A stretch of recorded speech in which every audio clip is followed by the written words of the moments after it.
নমস্কাৰ, মই জ্যোতিষী মিণ্টু শৰ্মা। ২৬ ফেব্ৰুৱাৰী মহাশিৱৰাত্ৰি।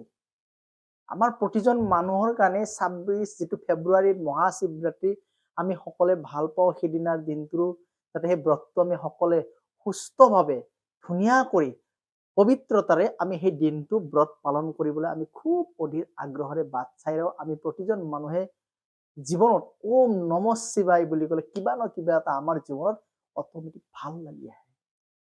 গতিকে মই আপোনালোকক কওঁ, যিদিনা মহাশিৱৰাত্ৰি সিদিনাখনে আপোনালোকে অন্ন গ্ৰহণ নকৰিব। কিন্তু ইয়ং ল'ৰা যুৱকসকলৰ কাৰণে মই এবাৰ নমস্কাৰ ৰিকুৱেষ্ট কৰিছোঁ, হাতযোৰ কৰি প্ৰণিবাদ জনাইছোঁ। আপোনালোকে সিদিনা যেন নিচাজাতীয় বস্তু গ্ৰহণ কৰি ঘৰত কোনো ধৰণৰ অকণমান অপৰিস্থিতি বা বেয়া পৰিস্থিতি যাতে নকৰে। মা দেউতাক শান্তি দিব। সিদিনাৰ দিনটোত আপোনালোকে ঘৰত থাকক। প্ৰতিজন ল'ৰায়ে নিজৰ ঘৰত মহাদেৱৰ নামত ধুনীয়া কৰি কি কৰিব জানেনে? এটা পিতালৰ বা কাঁহৰ ডাবা বা চৰিয়া বুলি আমি যি ক'ম, তাতে ধুনীয়া কৰি এটা বাজাৰৰ পৰা শিৱলিংগ কিনি আনিব। আনি তাৰে ওপৰত বহাব। বহাই তাতে ১ লটা পানী ঢালিব। তাতে ঘি দি ধুৱাব, গাখীৰেদি ধুৱাব, তিলেৰে ধুৱাব, গুৰ মিঠেৰে ধুৱাব, মৌৰে ধুৱাব। তাৰপিছত এখন ধুনীয়া বস্ত্ৰ দি শিৱলিংগটো মুচিব। মুচি কিনে এটা ধুনীয়া পাত্ৰ বা নিজৰ কাঁহৰ থালি এখনত স্থাপন কৰিব। কৰি তাতে ৰঙা চন্দনেৰে আৰু এবাৰ অভিষেক কৰাব। ১১টা অখণ্ড পাত দিব, ২১টা বেলপাত দিব। তাৰে ওপৰত ধুনীয়াকৈ এটা ৰুদ্ৰাক্ষ থব। থৈ কিনে আপুনি মহামৃত্যুঞ্জয় মন্ত্ৰ জপ কৰিব।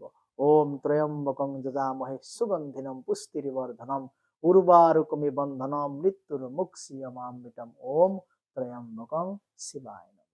লগতে মনত ৰাখিব, সিদিনাৰ দিনটোত আপোনালোকে আপোনালোকৰ জ্যেষ্ঠজনৰ চৰণ চুই এবাৰ হ'লে স্পৰ্শ কৰি ওম নমঃ শিৱায় ক'ব। দেখিব আপোনাৰ লগতে আপোনাৰ সন্মুখত থকা মানুহজনৰো নিশ্চয় কিবা এটা পজিটিভ হৈছে। আপোনাৰ কাৰণে যদি বেলেগ এজনৰ পজিটিভ হয়, সেইটো নিশ্চয় কৰিব লাগে।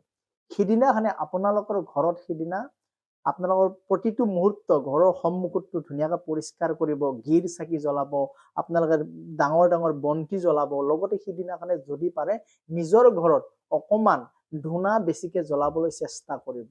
ঠিক আছে? আৰু মই আৰু এবাৰ কওঁ যে কণ ল'ৰা ছোৱালীকে কিছুমান ল'ৰাই অকণমান দেখিবলৈ পকা, আমি পূজাতে ব্যস্ত হৈ থাকোঁতো অকণমান নিচাজাতীয় বস্তু গ্ৰহণ কৰিবলৈ চেষ্টা কৰে। অকণমান উৎসাহত প্লিজ ৰিকুৱেষ্ট আপোনালোকে গ্ৰহণ নকৰিব। মহাদেৱ বৰ ভক্ত হওক, তেওঁৰ গুণৰ প্ৰতি মোহিত হওক। তেওঁৰ গুণ যিমানে কওক কেতিয়াও শেষ নহয়। কিন্তু গতিকে তেওঁৰ গুণৰহে আপ্লিত হওক, কিন্তু নিচাত আপ্লিত নহয়। ঠিক আছে? এইটো মোৰ তৰফৰ পৰা ৰিকুৱেষ্ট। আৰু লগতে সিদিনা যদি পাৰে যিসকল লোকে এতিয়াও ৰুদ্ৰাক্ষ পৰিধান কৰা নাই, তেওঁলোকে সিদিনাখনে ৰুদ্ৰাক্ষৰ মালা এডাল আনি গংগাৰ পানীৰে শোধন কৰি নিজে পিন্ধক। আৰু সিদিনাৰ দিনটো যিমান পাৰে মিনিমাম ১০০৮ বাৰ ওম নমঃ শিৱায় আপোনালোকে জপ কৰক।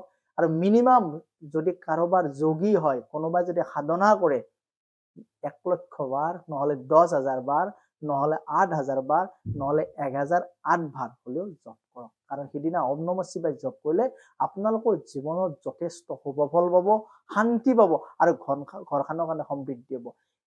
বাজাৰত এখন মাৰ্কেটত বা অনলাইনত আজিকালি প্ৰায় মানুহে জানে যন্ত্ৰ, শিৱৰ এটা যন্ত্ৰ আছে। সেই যন্ত্ৰটো যদি সিদিনা আনি আপোনালোকৰ ঘৰত আপোনালোকে স্থাপন কৰে, তেতিয়াহ'লে আপোনালোকৰ ঘৰৰ যিটো অশান্তি, ধনস্থান নাশ, মনত ক্লেশ, অশান্তি, দুৰ্যোগ তাৰ পৰা বাচি পাব। আৰু যিসকল লোকৰ সঘনাই এক্সিডেণ্ট হৈছে, বাৰে বাৰে এক্সিডেণ্ট হৈছে, সিদিনাখনে আপোনালোকৰ গাড়ীখনক পবিত্ৰ কৰি ধুৱাব পানীৰে। ধুই উঠি সিদিনাখনে ৰঙা চন্দন, বগা চন্দন, তাতে অকণমান কৰ্পূৰৰ গুড়া দি কিনে তাতে সেই চন্দনখিনিত ওম নমঃ শিৱায় ১০৮ বাৰ ক'ব। তাতে মৃত্যুঞ্জয় মন্ত্ৰ ৩ বাৰ ক'ব। কৈ গাড়ীখনত 3টা ফোট দিব। আৰু এখন ৰঙা কাপোৰত কৰি তাৰে ওপৰত কৰি আপোনালোকে এটুকুৰা কেঁচা হালধিৰ টুকুৰা, এটা তামৰ পইচা আৰু এটা শিলিখা হালধীয়া কাপোৰে বান্ধি গাড়ীখনত ধুনীয়া কৰি মেৰিয়াই দিব। এই চিষ্টেমখিনি কৰক। ইয়াৰ পাছত শিৱৰাত্ৰিৰ ওপৰত মই আৰু সৰু কৰি ভিডিঅ' দিম।